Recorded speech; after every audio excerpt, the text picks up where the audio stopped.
ہم سے موسیٰ بن اسماعیل نے بیان کیا، ان سے وہیب نے، ان سے حشام نے فاطمہ کے واسطے سے نقل کیا۔ وہ اسما سے روایت کرتی ہیں کہ میں عائشہ رضی اللہ تعالی عنہا کے پاس آئی، وہ نماز پڑھ رہی تھیں۔ میں نے کہا لوگوں کا کیا حال ہے؟ تو انہوں نے آسمان کی طرف اشارہ کیا، یعنی سورج کو گہن لگا ہے۔ اتنے میں لوگ نماز کے لیے کھڑے ہو گئے۔ حضرت عائشہ رضی اللہ تعالی عنہا نے کہا اللہ پاک ہے۔ میں نے کہا کیا یہ گہن کوئی خاص نشانی ہے؟ انہوں نے سر سے اشارہ کیا، یعنی ہاں۔ پھر میں بھی نماز کے لیے کھڑی ہو گئی، حتیٰ کہ مجھے غش آنے لگا تو میں اپنے سر پر پانی ڈالنے لگی۔ پھر نماز کے بعد رسول اللہ صلی اللہ علیہ وسلم نے اللہ تعالیٰ کی تعریف کی اور اس کی صفت بیان فرمائی۔ پھر فرمایا جو چیز مجھے پہلے دکھلائی نہیں گئی تھی آج وہ سب اس جگہ میں نے دیکھ لی، یہاں تک کہ جنت اور دوزخ کو بھی دیکھ لیا، اور مجھ پر یہ وحی کی گئی کہ تم اپنی قبروں میں آزمائے جاؤ گے۔ مثل یا قرب کا کون سا لفظ؟ حضرت اسما نے فرمایا میں نہیں جانتی۔ فاطمہ کہتی ہیں یعنی فتنہ دجال کی طرح آزمائے جاؤ گے۔ کہا جائے گا قبر کے اندر کہ تم اس آدمی کے بارے میں کیا جانتے ہو؟ تو جو صاحب ایمان یا صاحب یقین ہوگا۔ کون سا لفظ فرمایا؟ حضرت اسما نے مجھے یاد نہیں۔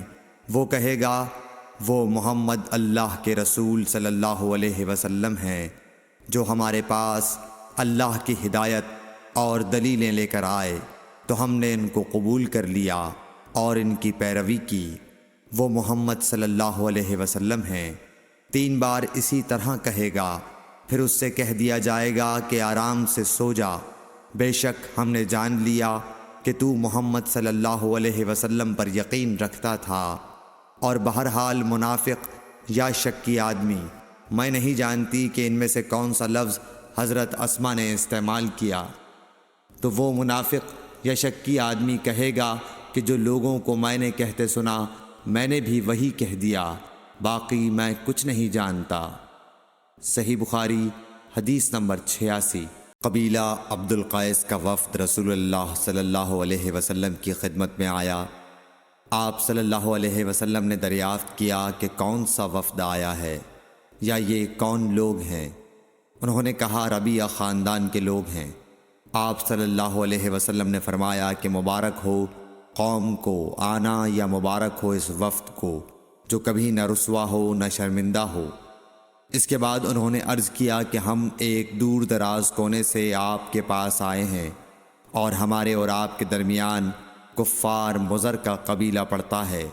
اس کے خوف کی وجہ سے ہم حرمت والے مہینوں کے علاوہ اور ایام میں نہیں آ سکتے، اس لیے ہمیں کوئی ایسی قطعی بات بتلا دیجئے کہ جس کی ہم اپنے پیچھے رہ جانے والے لوگوں کو خبر دے دیں اور اس کی وجہ سے ہم جنت میں داخل ہو سکیں۔ تو آپ صلی اللہ علیہ وسلم نے انہیں 4 باتوں کا حکم دیا اور 4 سے روک دیا۔ اول انہیں حکم دیا کہ ایک اللہ پر ایمان لائیں۔ پھر فرمایا کہ کیا تم جانتے ہو کہ ایک اللہ پر ایمان لانے کا کیا مطلب ہے؟ انہوں نے عرض کیا اللہ اور اس کا رسول زیادہ جانتے ہیں۔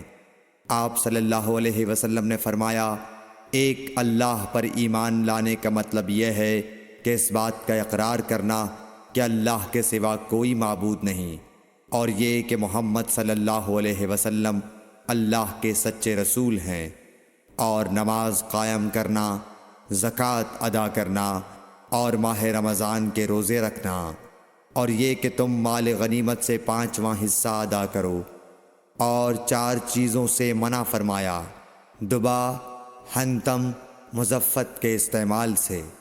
اور چوتھی چیز کے بارے میں شعبہ کہتے ہیں کہ ابو حمزہ بسا اوقات نقیر کہتے تھے اور بسا اوقات مقیر۔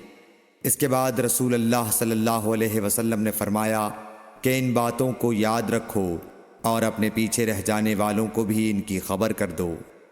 صحیح بخاری حدیث نمبر 87۔ عقبہ نے ابو احاب بن عزیز کی لڑکی سے نکاح کیا تو ان کے پاس ایک عورت آئی اور کہنے لگی کہ میں نے عقبہ کو اور جس سے اس کا نکاح ہوا ہے اس کو دودھ پلایا ہے، یہ سن کر عقبہ نے کہا مجھے نہیں معلوم کہ تو نے مجھے دودھ پلایا ہے، نہ تو نے کبھی مجھے بتایا ہے۔ تب سوار ہو کر رسول اللہ صلی اللہ علیہ وسلم کی خدمت میں مدینہ منورہ حاضر ہوئے اور آپ سے اس کے متعلق دریافت کیا تو آپ صلی اللہ علیہ وسلم نے فرمایا کس طرح تم اس لڑکی سے رشتہ رکھو گے، حالانکہ اس کے متعلق یہ کہا گیا۔ تب عقبہ بن حارث نے اس لڑکی کو چھوڑ دیا اور اس نے دوسرا خاوند کر لیا۔ صحیح بخاری حدیث نمبر۔ حضرت عمر سے روایت ہے کہ میں اور میرا ایک انصاری پڑوسی دونوں اطراف مدینہ کے ایک گاؤں بنی امیہ بن زید میں رہتے تھے، جو مدینہ کے پورب کی طرف بلند گاؤں میں سے ہے۔ ہم دونوں باری باری حضرت صلی اللہ علیہ وسلم کی خدمت شریف میں حاضر ہوا کرتے تھے۔ ایک دن وہ آتا، ایک دن میں آتا۔ جس دن میں آتا اس دن کی وحی کی اور رسول اللہ صلی اللہ علیہ وسلم کی فرمودہ دیگر باتوں کی اس کو خبر دے دیتا تھا، اور جب وہ آتا تو وہ بھی اسی طرح کرتا۔ تو ایک دن وہ میرا انصاری ساتھی اپنی باری کے روز حاضر خدمت ہوا۔ جب واپس آیا تو اس نے میرا دروازہ بہت زور سے کھٹکھٹایا اور میرے بارے میں پوچھا کیا عمر یہاں ہیں؟ میں گھبرا کر اس کے پاس آیا۔ وہ کہنے لگا کہ ایک بڑا معاملہ پیش آ گیا ہے، یعنی رسول اللہ صلی اللہ علیہ وسلم نے اپنی بیویوں کو طلاق دے دی ہے۔ پھر میں اپنی بیٹی حفصہ کے پاس گیا، وہ رو رہی تھی۔ میں نے پوچھا کیا تمہیں رسول اللہ صلی اللہ علیہ وسلم نے طلاق دے دی ہے؟ وہ کہنے لگی میں نہیں جانتی۔ پھر میں نبی کی خدمت میں حاضر ہوا۔ میں نے کھڑے کھڑے کہا کہ آپ نے اپنی بیویوں کو طلاق دے دی ہے؟ آپ صلی اللہ علیہ وسلم نے فرمایا نہیں، یہ افواہ غلط ہے۔ تب میں نے تعجب سے کہا اللہ اکبر، اللہ بہت بڑا ہے۔